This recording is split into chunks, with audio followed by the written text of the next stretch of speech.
How to replace Ryobi RY42102 leaf blower fan. Here are the steps to replace the fan in a Ryobi RY42102 leaf blower. Supplies needed: new replacement fan, part #AIR414001. Phillips screwdriver. Flathead screwdriver. 1. Disconnect the spark plug wire from the spark plug for safety. 2.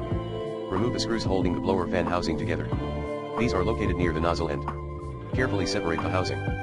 3. Remove the mesh screen surrounding the fan by loosening the screws. Remove the fan screws.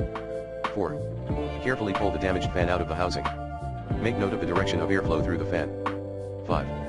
Install the new fan with the airflow in the same direction as the old one. Make sure it rotates freely. 6. Reinstall the fan screws and tighten securely. Reattach the mesh screen. 7. Carefully rejoin the two halves of the blower housing and reinstall the housing screws. 8. Reconnect the spark plug wire. 9. Test the leaf blower to ensure proper airflow before regular use. 10. Discard the damaged fan appropriately.